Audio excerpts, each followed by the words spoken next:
नमस्कार साथियों, आप सभी का स्वागत है आपके अपने YouTube चैनल में। आज एक नया टॉपिक लेकर आए हैं आप सबके बीच में। मैं हूं एडवोकेट कैलाश चंद्र शर्मा। आज रीट लेवल फर्स्ट के सभी सफल अभ्यर्थियों को ढेर सारी शुभकामनाएं, कॉन्ग्रेचुलेसन और हार्दिक बधाई। आप सभी की मनोकामनाएं जो पूर्ण हुई है उसके लिए एक बार फिर से मैं आप सभी को ढेर सारी शुभकामनाएं अर्पित करता हूं। मैं आज का टॉपिक लेकर आया हूं आप सबके लिए कि आवश्यक दस्तावेज जिनका सफल हुआ है, जिन्होंने सफलता प्राप्त की है, उनको किन दस्तावेजों की आवश्यकता होगी, उन सारे दस्तावेजों को अपन वन बाय वन यानी कि स्टेप बाय स्टेप जानेंगे। तो अंत तक हमारे साथ बने रहिए इस वीडियो में। और सबसे अंत में मैं बताऊंगा जरूरी दस्तावेज, जो सबसे जरूरी होगा वो सबसे अंत में, इसलिए हमारे साथ जुड़े रहें और अंत तक इस वीडियो को देखें। तो मैं आप लोगों को साथ शेयर कर रहा हूं कि हमने वो किस दस्तावेजों की आवश्यकता होगी। तो दोस्तों, एक बार फिर से आप सबका हार्दिक स्वागत है आपके अपने इस यूट्यूब चैनल में। लाइक, सब्सक्राइब, शेयर जरूर करें और बेल का आइकन को जरूर दबाएं ताकि हमारे जो नए वीडियोस हैं वो आप तक जरूर पहुंचे। ढेर सारी शुभकामनाओं के साथ शुरू करते हैं आज का सफर। तो आज के जिस सफर में हम बताएंगे कि रीट लेवल फर्स्ट में जो सफल अभ्यर्थी हुए हैं उनको किन किन दस्तावेजों की आवश्यकता होगी। तो आप लिखें और अपने दस्तावेजों को तैयार रखें। जब भी आगामी दस्तावेज, जब भी आपके दस्तावेज कौन कौन से होंगे। पहला दस्तावेज आपको 10th क्लास की मार्कशीट ओरिजिनल, उसके बाद 12th की मार्कशीट, उसके बाद आपका जो BSTC है उसकी फर्स्ट ईयर की और सेकेंड ईयर की दोनों मार्कशीट, यानी कि दोनों साल की अंक तालिकाएं आपको अपने पास रखना है। उसके साथ साथ आपका जो डिप्लोमा होता है उसको भी आपके पास रखना होगा। उसके बाद अगला दस्तावेज जो जरूरी है वो है मूल निवास प्रमाण पत्र।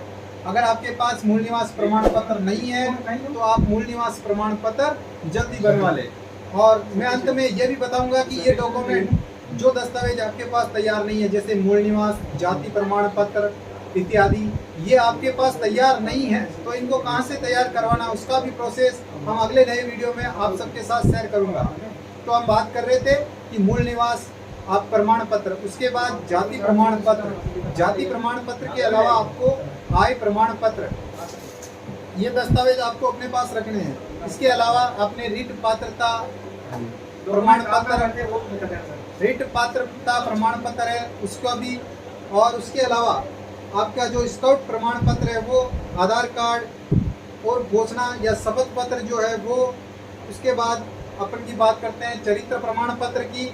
और उसके अलावा मैं आपको अन्य जो दस्तावेज है उनका एक बार बता देता हूँ अन्य दस्तावेजों में क्या क्या है। अगर कोई व्यक्ति उत्कृष्ट खिलाड़ी है तो उसका उत्कृष्ट खिलाड़ी का जो प्रमाण पत्र होता है वो उसके पास होना चाहिए।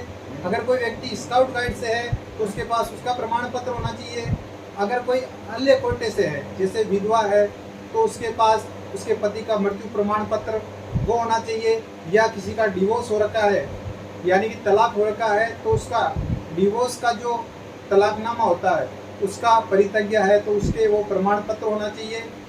अगर कोई विकलांग है, किस कैटेगरी से विकलांग है ना, तो उसके पास उसका विकलांग सर्टिफिकेट होना चाहिए, जो विकलांग प्रमाण पत्र कहते हैं अपन, वो उसके पास होना चाहिए। उसके अलावा अगर कोई प्रतियोगी वंचित रह गया है जिसके पास प्रमाण पत्र नहीं लिए जाने का जो प्रमाण पत्र है वो होना चाहिए। कि मैंने कहीं ऐसा किसी के साथ हो जाता है कि भाई किसी अन्य परीक्षा में बैठा था या कहीं क्लीन चिट हो गई तो उसको क्लीन चिट मिल जाती है वापस, तो वो क्लीन चिट उसके पास होनी चाहिए।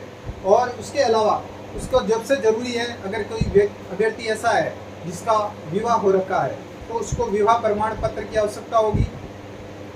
इन दस्तावेजों के साथ आपको क्या करना होगा, अगर आपके पास जो दस्तावेज, ये तो है आपके पास होने वाले सारे दस्तावेज, इसके अलावा आपके पास अगर मूल निवास, जाति प्रमाण पत्र, आय प्रमाण पत्र या चरित्र प्रमाण पत्र, ये ऐसे दस्तावेज हैं जो आप कहीं और से बनवाने पड़ते हैं। बाकी दस्तावेज जैसे 10th की मार्कशीट, 12th की मार्कशीट, उसके अलावा BSTC की जो फर्स्ट ईयर सेकेंड ईयर की मार्कशीट है, डिप्लोमा है, ये आपके पास पहले से अवेलेबल है। अगर जो अवेलेबल नहीं है, अवेलेबल नहीं होने वाले दस्तावेज मैं आपको एक बार बता देता हूँ। जाति प्रमाण पत्र, मूल निवास, आय प्रमाण पत्र, चरित्र प्रमाण पत्र या विवाह प्रमाण पत्र, ये ऐसे दस्तावेज हैं जो आपके पास पहले से उपलब्ध नहीं है, तो आप इनको जल्दी बनवा लें। आगामी दस्तावेज जब आपके वेरिफिकेशन होंगे, डॉक्यूमेंट वेरिफिकेशन होगा, उस समय तो इन आवश्यकताओं के ये दस्तावेज कहाँ बनेंगे, इनकी भी जानकारी मैं अगले वीडियो में जरूर दूंगा।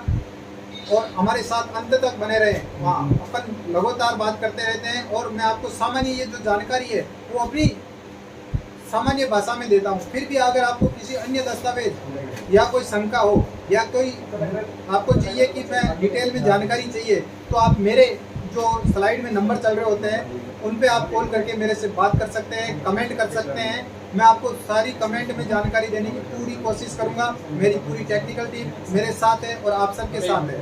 आप सबका प्यार अगर यूं ही बना रहेगा तो हम आप सबके लिए अच्छा काम करेंगे। हाँ, तो दोस्तों आप सभी को ढेर सारी शुभकामनाएं, बधाई एक बार फिर से।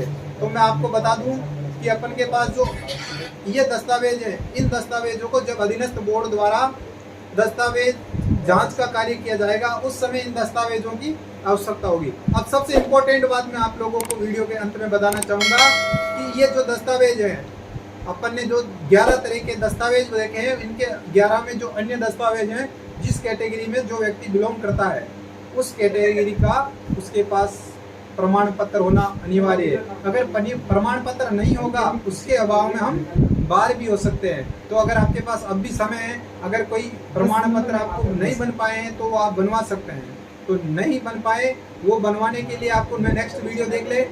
और मैं आपको सबसे पहले जो जरूरी बात है वो अंत में बताऊं, तो जरूरी बात यह है कि ये सारे जो दस्तावेज हैं उनकी मूल प्रतिलिपि है ना, मूल प्रमाण पत्र जो आपके पास होंगे, ये जो मैंने दस्तावेज बताए 11 तरह के, ये मूल प्रमाण पत्र आपको अपने पास रखने हैं। इन मूल प्रमाण पत्रों के अलावा आपको 4 कॉपी में, ठीक है ना, सब प्रमाण पत्र की 4 जेरोक्स कॉपी, 4 प्रमाणित। और प्रमाणित कैसे करना है? अपने आप प्रमाणित करना है। अपने आप का मतलब इंग्लिश में बोले तो सेल्फ अटेस्टेड, स्व प्रमाणित प्रतिलिपि।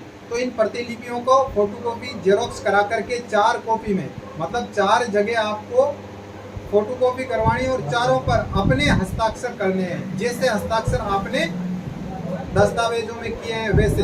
और इसके अलावा एक जरूरी चीज जो अपन ने, सबसे जरूरी चीज है कि आपने जो फॉर्म भरा था उस फॉर्म की मूल फॉर्म आपके पास है वो आवश्यक रूप से आपके पास होना चाहिए। इन दस्तावेजों के साथ वो मूल फॉर्म भी आपको सबमिट करवाना पड़ेगा। हाँ, तो हम बात कर रहे थे कि 10 जो दस्तावेज है उनकी 4 कॉपी और स्व प्रमाणित सेल्फ अटेस्टेड आपको अपने पास रखना है। जब भी आगामी ये जो दस्तावेज वेरिफिकेशन होंगे, डॉक्यूमेंट आपके जो वेरिफिकेशन होंगे, उस समय आपको आवश्यकता होगी, तो आपके मूल दस्तावेज के साथ साथ आपको 4 कॉपी में ये सारे डॉक्यूमेंट आपके पास स्व प्रमाणित रखने होंगे। तो अंत में आप सबको एक बार फिर से हार्दिक बधाई, शुभकामनाएं, कॉन्ग्रेचुलेसन। बने रहे हमारे वीडियो में और लाइक सब्सक्राइब करना न भूलें, बेल आइकन को जरूर दबाएं। और अगर आपको किसी प्रकार की शंका हो तो आप कमेंट जरूर करें, हर एक कमेंट का आपको जवाब दिया जाएगा। और आपका प्यार यूं ही बना रहे। धन्यवाद।